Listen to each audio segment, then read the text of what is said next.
Opening day, opening day, opening day, opening day.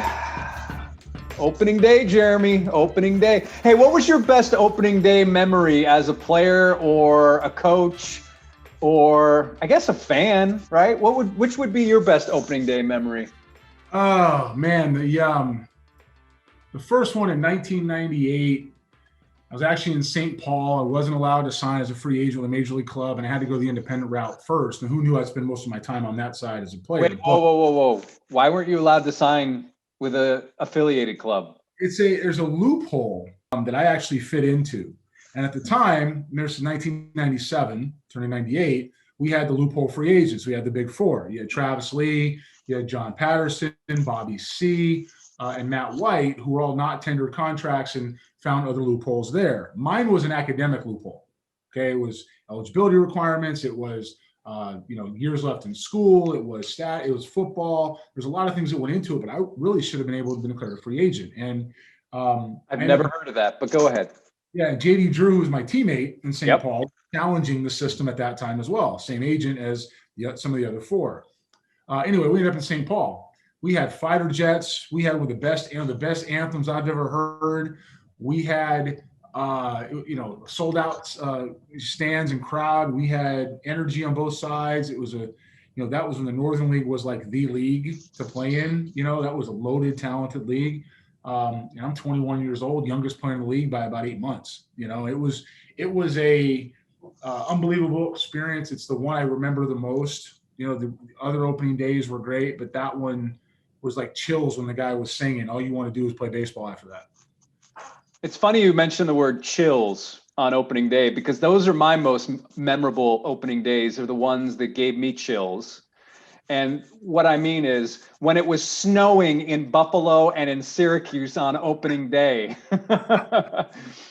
It's crazy to me that the International League would open games, and even in Harrisburg, it was freezing in the Eastern League, that they would open the season in Buffalo, Syracuse, Harrisburg. But the reason I was told was that the teams in Norfolk and Richmond and all these other places put up such a stink that it was too cold where they were, right, that they weren't going to do it. But, those fans in Buffalo and Syracuse, they're used to that weather. So we'll let them start up there. So those are the opening days I remember, the ones where I had a winter parka on and it was either snowing, sleeting, or some sort of freezing rain. Yeah, there's plenty of times that I played in cold weather in May and April, and your hands feel like you don't want to move, and anything on the inside part of the plate you have to cheat to get to. But no, cold weather in baseball in April is tough for sure. So that was 97, you said it, or 98? 98. 98. Yeah, because he played 44 games for St. Paul in 97, JD Drew did. Yep. And then in 98, so you missed Darryl Strawberry, right? He was 97? Straw was 96. So Straw was 96 and then signed by the Yankees and was played in the World Series. JD Drew in 1997 was the second pick in the draft by the Phillies. Yep. And did not want to sign because the other guys in that same draft were able to become free agents and get so much more. He said, and rightfully so, I'm better than all these guys. You're telling me I'm better than all these guys, but you don't want to pay me. They get to go be free agents. Matt White was like the seventh pick in the draft. I think Patterson from Waynesboro, Pennsylvania. Right. I think Patterson was 5. He's from Texas. There was Travis Lee was baseman. Yeah, he 3. I forget. Something like that. Yeah. So anyway, that was all 96, and so JD goes 2 in 97. That's what it was. 2 in 97, right ahead of Troy Gloss and behind Matt Anderson. That's what that was. So he goes to play in St. Paul, thinking that he signs a professional contract is going to make him a free agent. He was right, but they denied it and put him back in the draft again. So here I come, nowhere near that type of situation when it comes to like challenging draft rules. I just want an opportunity to play because I've been kind of in limbo where I really was eligible to sign. And Jeff Pfeiffer, never forget his name, in the commissioner's office said, yeah, we understand he probably should be able to sign, but we're going to go ahead and deny it anyway. And my dad was like, well, you got 2 choices here. You can go fight the commissioner's office or go to St. Paul and hit your way out of there. And I said, I'll go to St. Paul. So that's how that started. I did not go back to school to play my senior year. And for the folks who wonder if Jeremy hit his way out of there, I'm looking at the team roster right now, the team statistics. Do you realize that in the team batting, you're listed number 1 in the team batting statistics on baseballreference.com? Did not know that. Well, it goes alphabetical. There you go. That's why. Yeah, I think I hit like 230, maybe 220, and I hit 223. But you're right. You were the youngest guy on the team. And you said the youngest in the league. I haven't checked that, but 21 years old. You played 25 games, 8 doubles, no triples, no homers. You slugged 309, OPS of 600, batted 223. Yeah, it was my first like 90 at bats or something like that, 88 at bats, and in professional baseball. And you had guys that could sink it and cut it and dart it and do all kinds of things they knew how to do that I hadn't seen. Right, so I was really getting adjusted. I did hit the ball hard. I had 8 doubles. I think from the time I left, I was first or second in the league with doubles, in the first half. But went to Madison for like a week and then ended up in the Western League and finished the year. Guess who the oldest? You were the youngest. So guess who the oldest guy on that team was? It should be pretty easy, I'm guessing. On the St. Paul team? Yeah. I'm gonna say Dave Kennedy. Matt Noakes. Oh, that's right, because Noakesy came in for me. He was like 36. Oh, so you didn't play together, so that didn't. We did. We overlapped. Marty Scott was the manager, and he brought Matt into DH because I was catching and throwing guys out. That's what I was doing. And he said, I want you to teach Jeremy how to be a professional hitter because he's got a chance to move on. And Matt swung the bat and wanted to catch, so I got traded to Madison. Yeah, it actually turned out to be a good trade for St. Paul. He did. Because he hit 120 points higher than you. He did. Actually, 130. He hit 351 with 8 homers and 50 runs driven in. And JD Drew, he mashed 386, 9 homers, 33 runs driven in 30 games. 30 games. And then he signed with the Cardinals as the 5th pick and was in the big leagues that September. And you had 3 big leaguers in that rotation. I don't know if you were there for all of them. Tim Pugh, Dan Smith, Roy Smith. Caught them all. That was our rotation to start the year. Dan Smith was the 1. Tim Pugh was the 2. Roy was actually the 4 in that rotation. I think Roy later went on to play in the bigs because he was 22 at the time that he was in St. Paul. So he'd been released by Seattle, and we were there together. He was a year older than me, same age as JD. JD was 22 by then, and went on to sign with Cleveland. I want to say it was either Cleveland or Oakland. I can't remember which, but he pitched in the bigs with Cleveland. I still talk to Roy from time to time. He was and Smitty. I talked to both those guys. Dan was our 1. It was nasty, former first rounder. Roy was our number 4 in that rotation, if you can believe that. He's a big leaguer. Who'd you say Roy signed with? Cleveland? Is that what you said? He bought his contract. And you are correct. He came from Seattle, out of high school. Signed with Seattle out of high school, and then pitched actually 2 seasons in St. Paul. He did. He was 98 and then 99. And then after that. Well, who knew this was going to turn into a Northern League podcast? It's a trip down memory lane. I had a lot of good teammates and it was an interesting road how I got started. Had I gone into rookie ball, I wonder what would have happened there instead of facing guys that could pitch in AA and AAA that knew what they were doing and figured it out that way. In independent baseball, you had to win. Those guys were trying to win, and development, if you could develop while you did it, that's great. But I was, I could catch and throw, and I had a lot of strength, and had to learn how to hit at that level. And, St. Paul had to win, so they didn't have that type of time, and ended up moving around. And, is what it is. It was the start of a very long and journey that was a lot of fun. All right, so opening day, that's what we were talking about. Opening day is Thursday. The Astros are in Oakland. Jeremy, I've been thinking about this. My 3 biggest concerns for the Astros, or 3 biggest question marks. I'm going to hit you with the 3 and give me your opinion on each one of them after I give you the first. I'll do them in order. How's that?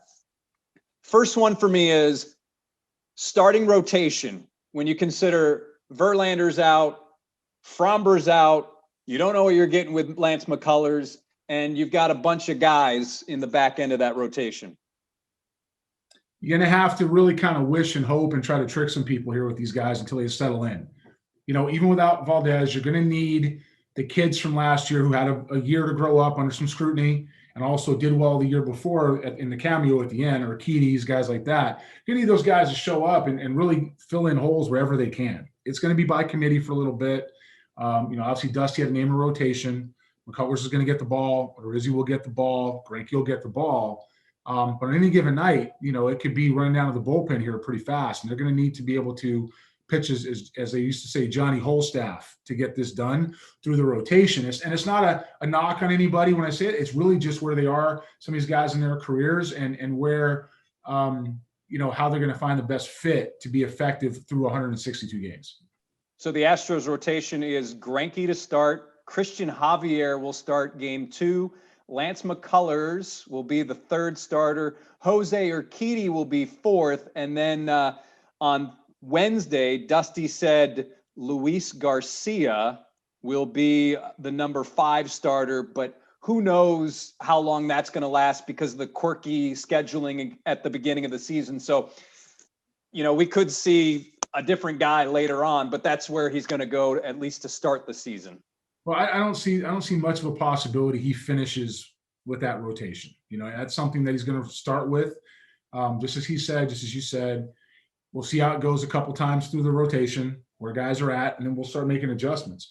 You have to figure Odorizzi is going to factor in here somewhere. You have to know that Valdez seems to be healing much different, much faster than they ever thought when it happened, is going to come back and take a spot when he's ready. That's probably still not, it's not imminent. That's going to be a little bit till he gets himself back into shape to go do it. That said, those guys that are getting this kind of baptism by fire, if you will, in this rotation to start the year with fans, with some of the things that we have seen that this club has had to endure a little bit, even in spring training, that still carries over from the cheating scandal. They're going to have to get out there and compete. They're going to have to learn, and the Astros are going to need them. So getting these innings right now, even if they shift their roles later, it's just beneficial to the club over the course of the year. And my second area of concern or question mark, will we see Jose Altuve return to being the old Jose Altuve? Which old Jose Altuve? Are we talking about 2020 old Jose Altuve? No. The one prior to 2020, not the one that we saw in 2020. That would be the newer Jose Altuve. I want the older one. Not saying the MVP candidate, but somewhere in between. We're going to have to see how he responds to fans being back in the stands with this stuff. And I'm saying that specifically for him because after the cheating scandal came out, after he was at the front of the microphone apologizing, we saw a different player throughout the year. We saw a player that, for the first time I can remember since a knob blocker Steve Sachs, when a ground ball was hit in his direction, somebody who's usually sure-handed and can execute, you're talking about a guy who everybody held their breath. Matter of fact, the scouting report on this guy was to be able to the scouting report on this guy was to put pressure on him anytime the ball was hit his direction. And, Jose's going to need that to be comfortable at the plate. We saw it carry over into some of his at-bats. At the time, we didn't really know what was going on. Obviously, something was up. We were really exposed in the postseason. But if he can play defense, if his head is cleared, then you'll see the Jose Altuve of old. If his head is off center, if he's got some concerns about what's happening with the fans, if he doesn't trust himself defensively, then it's naturally going to transition to offense, and you might see more of a 2020 Altuve. I want to pull back the curtain a little bit because Jose Altuve was one of the players which were available for interviews on Wednesday, and someone asked Jose in Spanish about Carlos Correa, what he means to the team, and what would happen if he left because of the contract situation. And he answered the question in Spanish. And then a friend of mine, Brandon Scott, friend of ours, who's on Sports Radio 610, said, "I'm sorry, Jose. I don't know if I think this may have just been asked to you in Spanish, but I was wondering how you feel about Carlos Correa." And he said, "Yes, this was Jose said, what Jose said. Yes, I was just asked that in Spanish, but I will be happy to answer it for you in English. Like, that just shows you what kind of guy he is, right? I would be happy to answer that question in English. I mean, he's a good guy, and his ability, he's earned everything he's got. He's a guy that you want to root for. He's a guy you like. You want him to do well. And it's unfortunate this stuff is still going to carry over a little bit behind him, but he's going to have to put it behind him and adjust. And if he does, if he can clear his head and just play baseball and not worry about the things around him that he can't control, which are the fans booing him. I mean, there was even a situation, and I think Bregman was hitting, where a security guard or a security attendant was banging a trash can, And look, I've been hard on those guys from the beginning about it, but there's no place for that. There just really isn't. That's ridiculous. That said, Jose's got to distance himself from that, and if he does, it'll be just fine. It's funny, we talk about the hatred for these Astros and the anger that these players receive on Twitter and Instagram. It's interesting though, the Players Association, I think, released its top selling jerseys from, I don't know what, maybe the past month or the past couple of months. And right in the top 20, I think Jose Altuve was number 19. So clearly he still has a very large fan base, regardless or regardless of everything that happened before. So he's a good player. He's a good person. I mean, it's an unfortunate situation that he found himself in, whether he did it or not. He had to step up because it is his team, and he was able to. It affected him all year. He handled the situation, but it affected him. So he's just going to have to distance himself from all those distractions and just play baseball.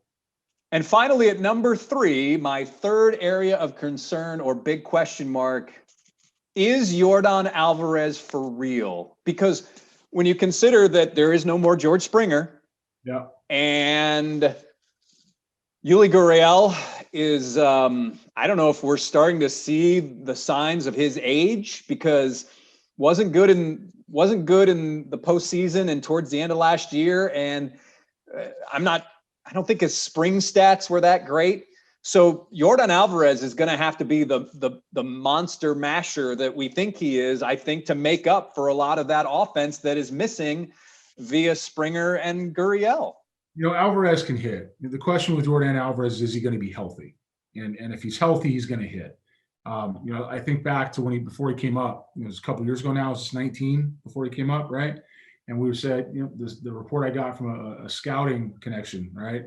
I'm not saying he's David Ortiz, but he might be. Like, I'll never forget that. And that resonated throughout baseball, ironically, because we saw Peter Gammons put that out there. We saw all of a sudden, this is now, the line. And it's a great line, but it's not something that was said for a flash in the pan. Comparisons like that. And I have a scout on my staff, or VP player personnel, that signed David Ortiz. Like, the guy that actually signed David Ortiz works for the Future Star Series now. So I put those two together. It's pretty close. And the numbers that he has and the way he goes about his business, this guy can hit. He's going to hit. If he's not healthy, well, then, that's going to change some things. But if he's healthy, he's going to step into the middle of the lineup and do what he does and do Yordan things, and everybody's going to be real happy about it. Gurriel, by the way, 39 at bats. I know it's spring training, 179, 1 homer, 4 runs driven in, an OPS of 627. So it's trending the wrong direction with Yuli. I mean, he's here. This is his contract that he had. The 4-year deal was up after 20, right? Got a 1 year or 2 year, I forget now. Yeah, this is an extension of that, if you will, or a new deal is on. It's going the wrong direction. What's interesting, and I'll throw this out there now. Something I've been, thinking about, is that Gurriel doesn't get off to a good start, or at least for a good couple of months, and Alvarez is healthy, you may see Alvarez find his way to first base and Josh Reddick make a return here. Really? I can't imagine them. You would think that first base would be a natural fit for Yordan, but it just seems like they are so against putting him there. Yeah, but if he's healthy, maybe he goes and plays the outfield, and you find the H at bats other places. I mean, I'm just throwing stuff out there. The reason to keep Yuli Gurriel, if he's playing short, if he's catching the ball, he's got something to do while he's not swinging the bat, right? But he's not doing it. He's playing first base. And as good as his defense is over there, and it is pretty good, you need to have somebody who's offensively inclined, and you can't have somebody who's becoming an out. Now, if he's defending himself and he's hitting 260, he hits 12, 15 home runs, gives you That's usable, right? Plus defense, clutch hitting situations, and he does that. Then you live with it because of what he gives you in the clubhouse and what he gives you at first base. But if it's not that, anything below that becomes below replacement level, and you're looking for something you can plug in there. Now, I'm not saying Reddick's the answer. I'm just saying Reddick's available, and he's, last I saw, still in the area, right? So if he's here, you can sign him on a minor league contract and send him to Corpus, let him get his at-bats and work his way up. And if it doesn't work out, fine. But I don't know why they wouldn't do that a month later if things aren't working out with what they have on the roster now. Hey, Bernie. Yeah, he's here. He's up. He's rolling. And Reddick would be, I imagine, pretty cheap, though. I'm guessing league minimum for a veteran type thing. Well, sure. I mean, Josh has made his money. Nobody's knocking on the door. He's probably won a little bit more than that if he gets to the big leagues. But, it's something that just would not surprise me because he's available and in town. Gurriel, 1-year contract with the club option. So that's why I had 2 in my head. We'll see. Running out of time here, but I do want to ask you, we can either do one of 2 things. We can go over a scouting report, or we can talk about the Ted Williams Book of Hitting, which you tweeted out. I'll let you pick. Let's see. I'll do this. I'll do the Ted Williams book because it's fairly fresh on the Twitter feed. Okay. All right. You mentioned on Twitter that this book is, I guess, one of your favorites. I've had 2 of them, actually. And I'm trying to pull up the exact tweet. Something that here it is. This book is discussed a lot today, as it should be. It's also the most contradicted and misunderstood. It's dangerous if you don't understand it. Some act as if the concept are new and it's like golf. Says 1970, not like golf, and more right here. Read and understand. Can you give me the Cliff's Notes version of what you mean by all that? Yeah, we have, as we all know, entered an era of power first, and sometimes power only, right? A lot of people have pointed to Ted Williams' Science of Hitting as somebody who's largely regarded as, if not the best, certainly one of the best hitters ever to play the game, as the Bible of how they should approach. And they focus on still pictures where his foot's open a little bit, and they say his bat's behind him a little bit, and they focus on different and they try to reinvent it today as if these are brand new concepts, right? Let me say this again, and I've said this a couple of times. 1970 is 50 years ago. Williams played in the 40s and 50s, right? 40s and 50s, and wrote the book in 1970. So 50 years ago, this was published. It's probably written at least a year or 2 before that to get to publishing. And then you have 30 years prior where the guy played the game. It's not new information. It's not new. This isn't a new concept. People who are evaluating or teaching this in development didn't invent it. Furthermore, they didn't bring it to the forefront. This stuff's been passed down from player to player to player. I found this book for the first time at 19 years old in a Southern California car wash. And I was like, what's that? Let me go get that. And I dog-eared it and highlighted it. And it was like a Bible for me. And it was so dog-eared and taken care of and worn through that I had to buy another copy, which is the one I took a picture of and put it on when I don't need to dog-ear it now, right? Because I'm not playing anymore. So that's what I have. Now, people contradict it. They say, well, golf swing. It's like the golf swing. It's not like the golf swing. And in the book they're quoting as the Bible, the guy says, or the baseball hitting Bible, it's not golf. It's not even close to golf. We're taking these concepts and we're ruining hitters today, which is why we have to do things like create rules to put action back in the game. It's why half the runs in baseball are scored on the home run now. It's not because pitching is better or worse, because evolution happens and guys get a little bigger, faster, stronger, but that takes 3 or 4 decades to achieve, not 8 years, It's happened. This book that we're using that is an exceptional resource is just being twisted around, and hitters are getting ruined because of it. So I want to put that out there and remind people, hey, you know what? Like, let's pay attention to what this really says instead of cherry picking pieces that fit what you're trying to sell. And it's @ Jeremy Booth, if you want to look at that on Twitter. But you know what? Everybody who's listening to this, they know Jeremy's Twitter handle anyways. So. No, I had a couple people pop up. I think that are paying attention. It's aren't following me on Twitter. So yeah. Anyways, hit like, subscribe, tell your friends, share with your neighbors. Let us know what you want us to talk about. And You know what? On Sports Extra Sunday night, we'll do our division, our Astros predictions. So Okay. what I'll do is then I'll upload that also to the podcasts. Now, there's a rumor going around I get to wear a suit again next week. I don't know about that. We'll see. It's Okay. not up to me. It's not up to me. Still a rumor. It's up to the health and protocol czars. So, all right. That's another episode of Extra Bases with Bristol and Booth. For Jeremy, I'm Jason. Until next time, thanks for listening.